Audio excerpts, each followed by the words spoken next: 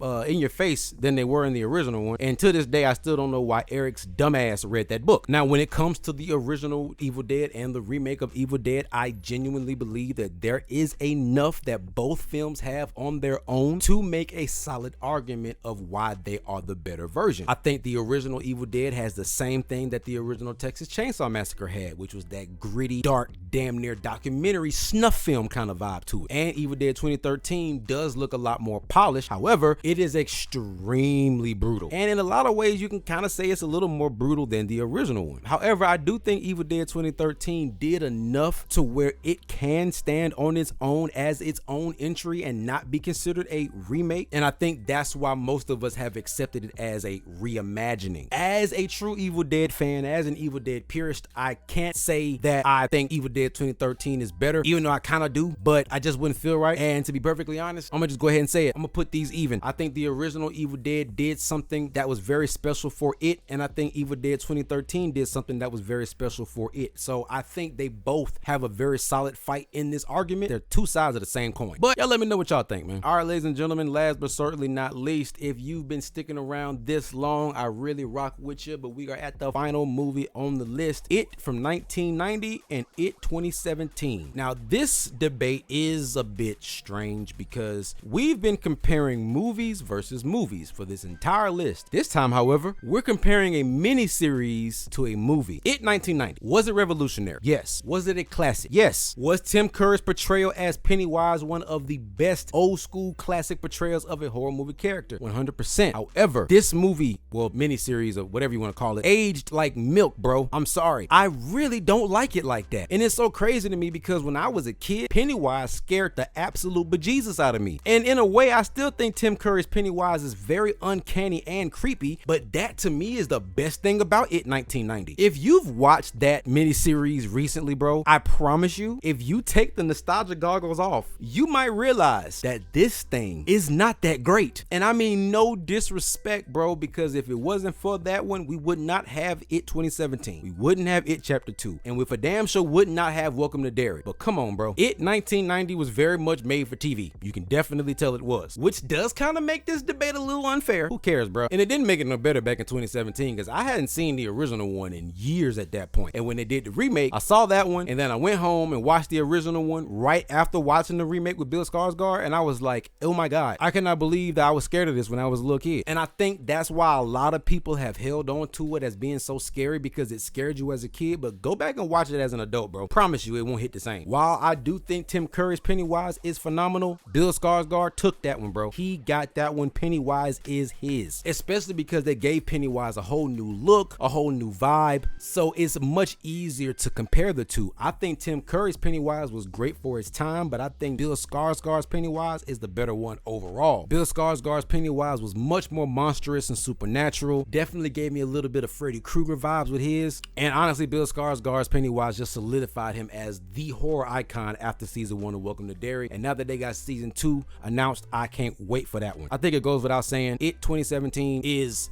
the winner here, and I genuinely believe that It 2017 is the greatest horror remake of all time, hands down. I've been saying that for a long time. When you look at horror remakes in general, bro, It 2017 is the gold standard. But all right, y'all, that concludes my list of horror remakes versus originals. This was fun. If you want a part 2, just hit me in the comments and let me know, and I got you. Make sure y'all hit me up in the comments and talk about these movies. Give me your picks. Hit the like button and the subscribe button. Ding that notification bell. And for all my day one supporters, I really appreciate y'all for continue to rock with me. Y'all stay tuned for the next video. Y'all be easy.